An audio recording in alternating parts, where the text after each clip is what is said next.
You're looking towards the valley, the Jezreel Valley. Here we sit on this special place where the two roadways intersect. You have also the access to the water of the Jordan. It would have been a very great place for location. As I said, this place where you could protect. You have access to water, you have access to roadways, you have access to trade. But Beit Shean became known as the house of security or the house of tranquility. It was a place where you could find peace because you had everything at your disposal and you could easily protect it. It's not just this tell that you're sitting on, though this tell's a fantastic tell and you can see it dating back all the way back to the Egyptians, but they would have settled on all these other hills. So imagine here we're in this kind of city area, even way back in the Old Testament, and you would have had people encamped on all of these different hills. In fact, you can see how some of the flowers that are growing there, some of the rocks that are growing there, or the rocks that are there, rocks don't grow, flowers grow, but you can tell that there's obviously things underneath there, and that would have been another part of Beit Shean in this whole old city. I want to point out one thing to you, just to make a mention of it at least. This was around the time of Joshua, but Joshua chose not to conquer this place. So though it would have been inhabited by the Canaanites, they didn't come and take over this place. It wasn't until later that it was taken over and conquered. And then it continued to be a powerful city. I'll get into some of that as we unpack it. But by the 6th century, I want to make mention that this 6th century AD, so after Christ, so this continued on for some time. It's a very old city that went way past Christ, was ultimately demolished. The Roman city, the Scythopolis area, was demolished in an earthquake of 749, about that is when it was demolished. And so it had people living here for a very, very long time. In the 6th century, this would have been a very Christian place. There would have been a lot of Christians here, and it would have been a center for Christianity to continue to spread. The 7th century, the Muslims kind of conquered it, and then later on you have this earthquake that destroys it. And that's more down below in Scythopolis than it is up here on the tell. But this tell has Old Testament significance, back all the way to King Saul. So one of the verses that stands out to me that I'll mention to you, it's not going to be the main one we're going to look at, but one of the verses that stands out to me is 1 Samuel 31 verse 10. If you read about that, it mentions this city as being under Philistine control. Saul is killed on Mount Gilboa, which is right out that way, right? Saul would have been killed. And then after the battle, the body of Saul and his 3 sons, Jonathan, Amminadab, and Malchishua, were taken, and the Philistines brought them here and hung their bodies on the walls of Beit Shean. So it's crazy, right? This is the place where their bodies would have been. We know that the Israelites of Jabesh Gilead came back by night. They took their bodies, stole their bodies away from the Philistines to give them a proper burial. So just think of that, right? All the way back to King Saul and Jonathan. And that's kind of the context I want to have in your mind as you're here at Beit Shean. Before I look at the passage that I want to point out that kind of gives us David's perspective on Saul's death, I want to begin to push into your heart the idea that God is able to humble the proud, right? We've looked at that in other places, but I think this place reminds us that God is able to humble the proud, or God is able to humble the mighty. Saul was a very prideful man. Though he was anointed by God and he did all sorts of things in his life that did in some ways further God's plan, God was obviously sovereign over his life, this man was very prideful. And I think this city, this tell, reminds us that the power of God is the one thing that will last way beyond any power of man. Though Saul would have been mighty and powerful, it's ultimately God's power that will prevail. Think of Herod. You're going to maybe walk into Herod's time period when you go down into Scythopolis. But even Herod was someone who was ultimately humbled. You have the Lord saying, I'm sovereign over all things. My son rules. My son is the true king. And that was true from Saul all the way through King Herod. Saul's downfall, he had quite a spiral downward until his death, when his body ultimately hung in this place. And his downfall can really be traced back to the earlier encounter with the Amalekites. In 1 Samuel chapter 15, God, through the prophet Samuel, instructed Saul to destroy this nation. You remember that story? He was told to destroy the Amalekites, and instead he disobeyed the instruction, and he kept King Agag alive and the best of his livestock. Maybe you could read, why doesn't somebody read 1 Samuel 15, 22 through 23? Somebody read 1 Samuel 15, 23 through 23. If you get there before I have it, go for it. But Samuel replied, "Does the Lord delight in burnt offerings and sacrifices as much as in obeying the voice of the Lord? To obey is better than sacrifice, and to heed is better than the fat of rams. For rebellion is like the sin of divination, and arrogance like the evil of idolatry. Because you have rejected the word of the Lord, he has rejected you as king." What a terrible thing to have said, right? Because you rejected the word of the Lord, he's rejected you as king. That's sad. And yet he had excuse after excuse on why he did it, why he thought it was best, but the Lord had rejected him. Remember when I talked about the different levels of surrender when we were at Tabitha? I talked about how there's some who surrender a little, there's some who surrender enough, and there are some who surrender everything. I think Saul is a good example of someone who said, I've surrendered enough.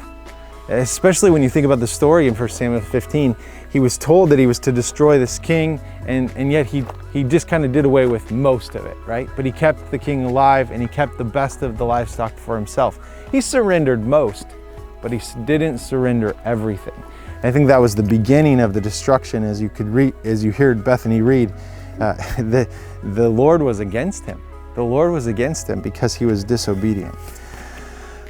So he goes on, he lives this life. He has David. You remember David's encounter with King Saul happened when he was a young boy down in the Valley of Elah, this place where David comes to fight Goliath. Saul offers him his armor. He doesn't end up taking his armor. He defeats the giant. The hand of the Lord was upon David. David was God's anointed one, and we saw that even before it was time for him to lead the nation of Israel. He was anointed, but he continually respected Saul. I think of Saul as kind of like a father figure to David. He was somebody that he really looked up to and he loved, even when Saul turned against him.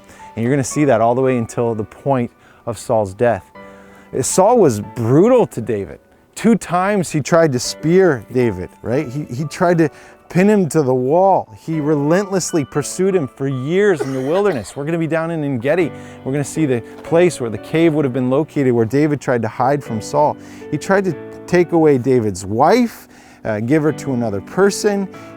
He killed every priest who fled David. I mean, Saul was just brutal to David.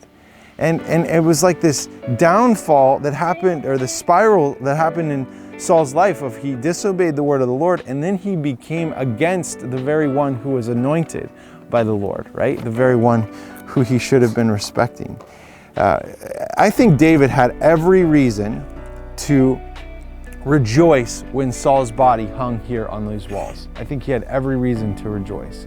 But I think you're going to find that he didn't. Somebody read 2 Samuel chapter 1, verse 19 through 27. 2 Samuel chapter 1, verse 19 through 27. Your glory, O Israel, is slain on your high places. How the mighty have fallen. Tell it not in Gath, publish it not in the streets of Ashkelon. Lest the daughters of the forest, lest the daughters of the uncircumcised exult. You mountains of Gilboa, let there be no dew or rain upon you, nor fields of offerings. For there the shield of the mighty was defiled, the shield of Saul, not anointed with oil. Hold on, pause right there, Sandy. So right over there, right, we know that Saul was defeated. And David would have every reason to say, hey, in the streets of Ashkelon, let's all rejoice. In Gath, let's cheer and let's scream. And Gilboa, let's have a party, because this evil king who has done so much against me is now dead. But he's saying the opposite. If you're paying attention to the words, he's actually calling for mourning here. He's saying, let there be no rain upon you. Let you go dry, because upon this mountain, the mounts of Gilboa, the shield of the mighty one was defiled. The shield of Saul, not anointed with oil. Keep reading verse 22.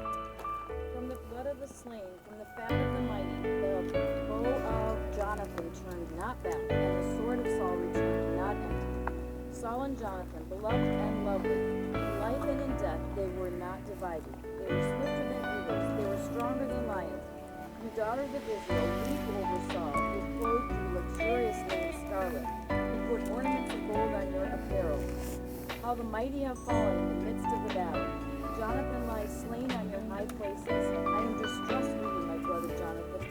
Very pleasant have you been to me. Your love to me was extraordinary, surpassing the love of women. How the mighty have fallen, and the weapons of war perished. It's an unbelievable psalm. It's a lament. You have to understand the context of this. It's a lament that happens, this crying out to God that happens over the death of his greatest enemy. He ends up having his own son go against him. He has all sorts of enemies, right? But Saul wanted to take out David with everything in him. He was ready to take him out, tried to kill him, hated him. And David would have had every reason to say how wonderful it is that my enemy has now been gone. Or even beyond that, maybe for selfish gain, he could have said, woo, Saul's gone and I'm the Lord's anointed. So finally I can take my rightful place.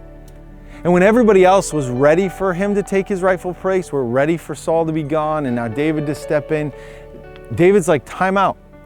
I'm going to mourn the life of King Saul. And obviously Jonathan, as you can see in verse 25, 26, and 27 as well. That's powerful. I want to share with you a story about my life a little bit and maybe bring it home so you can apply it to maybe a story in your life. I had a King Saul in my life. I had a man who I believe was very anointed by God. And he had amazing skills. He could do so much for the kingdom of God. He's had incredible impact on God's kingdom. But due to some differences of opinion, it turned where he had it out for me. He just had it out for me. And I would say he didn't throw actual spears because that would have got him in jail, right? But he threw every other kind of spear you could throw. He threw emotional spears at me, spiritually manipulative spears at me. He caused me to lose incredible amounts of confidence in my calling and in my trust in what God had for me in the future. He threw spear after spear after spear. He wrote email after email after email that was just a sharp spear ready to pierce my heart and kill me. And it would have been so easy for me, and there probably were moments where I said, Lord, just take him now, like stop this, right? It would have been easy for my mind to get to the point of saying, take this man away so that I may have a fuller life, so I don't have to deal with this enemy who chases me into the wilderness, spiritually speaking, like David was chased into the wilderness by Saul. But the right perspective when our enemies come against us, and we know this from the Sermon on the Mount, is to love our enemies, right? We know that time again we're instructed to love our enemies. Matthew 5, verse 43 through 44 reminds us of Jesus' words, love your enemies. And David, he did this in 2 Samuel chapter 1. He loved his enemy. He had every reason to have an ungodly response. And I submit to you this morning, he had the most godly response. He could have said, woohoo, he had it coming to him. Saul deserved to die. Now follow after me. He could have said, listen, it's about time. Way to go, you who killed him, right? We know that ultimately here he falls on his sword to kill himself. But he could have just celebrated the fact that King Saul was dead. He could have had an attitude of what goes around comes around, right? But he didn't. Instead, he writes this beautiful lament saying that there should be mourning on Mount Gilboa. Saul and Jonathan, beloved and lovely, he says. He wasn't always lovely. He wasn't always beloved. It's an amazing, amazing symbol of loving your enemy even in their death. And then, of course, we know that he loved Jonathan. He says his love for him. He says he loves him. His love for him was extraordinary, passing the love of women. I love that phrase, right? He loved him so deeply. I think David's lament provides a lesson for us in a godly response to the fall of an enemy in our life. When we have somebody who comes against us, it's natural to have a human response and celebrate when they fail. But the godly response is not to celebrate, but rather to look to the Lord and mourn for their hearts or for the situation before we wish for their demise. The human response of the Philistines is demonstrated here at Beit Shan. The Philistines exulted over the death of their enemy. They couldn't wait to let everyone know and to send a message to all the surrounding cities by hanging bodies here at Beit Shan that they were the best. And how often do we, in our own desire to have victory, love to put something up to say, look at me, look what I've done, or we gossip, or we find joy in letting people know what we've conquered rather than letting the Lord have his vengeance, right? There's also the Amalekite, the guy, the messenger who came to David and he said, listen, look, I killed the king. He was lying. He was absolutely lying. In 2 Samuel chapter 1, verse 10, this Amalekite comes to David and he says, I stood over him and I killed him because I knew that after he had fallen, he could not survive. And I took the crown that was on his head and the band on his arm, and I've brought them to you, my Lord. This guy's coming to say, look what I did, I killed him. Expecting a response from David to say, woohoo, you did that, right? Now let me reward you. He's looking for some kind of reward. That's the wrong response. The right response is a godly response. It's a grieving response. It's a loving our enemies response. The Philistines celebrated. The Amalekite took advantage of a situation, but David, he grieved. We must love our enemies, even when they've hurt us, so that we may be more like God. Why would I say it that way? Because God loved his enemies, right? You and me. We were enemies of God, far from his glory, fallen short of all that he is. In Romans chapter 5, verse 10, it says, for when we were enemies of God, we were reconciled to him through the death of his son. How much more, having been reconciled, shall we be saved through his life? Our sweet Savior was given to us, though we were enemies of God. Though we were enemies of God, he said, I'm going to make a way for you. I'm going to make a way for you to be reconciled unto me. And that brought so much more glory and joy and celebration for the Father than if he were just to wash his hands of us or hang our carcasses on a wall and say, these are my enemies, right? Instead, he showed us deep and sweet love. I think the response of David is a powerful response. This place, there's story after story we can tell you or could tell you that happened here, but I think one of the most powerful things for my heart, and that's where all of these messages come from to you, they're things that have impacted me. And when I come to Beit Shan, and actually when I sat down there and I looked up at this tell and I pictured what the bodies would have been like hanging there, and then I all of a sudden felt the grief of David. I don't know that David would have seen their bodies, probably not, right? I don't know that he would have seen their armor, which later hung in the temple in this place. But I know that David knew that they were dead, and instead of having a response of, yes, I've got this now, I'm the God's anointed one, he stopped and he grieved. I told you about that man in my life who was my King Saul. He's not my best friend. We still struggle, right, in our relationship. We're not going to be forever close, but forgiveness has been granted both ways. And there came a point where I had to just pull the spears out, and I had a choice. Do I take that spear, and do I chuck it back at him, or do I drop it? And I don't know who the enemies are in your life. I don't know who the people are that are out for you. I don't know who the King Sauls are in your past. But I'm telling you, you can choose to keep chucking spears back, or you can put the spears down and have proper grief for your enemy and pray that the Lord does what the Lord needs to do in their heart. Reconcile what you can, but celebrate that the Lord has loved you, though you were his enemy, so have grace towards your enemies. Love your enemies, Christ said. It's an amazing message. And I think we see that signified here in David's lament in 1 Samuel chapter 1.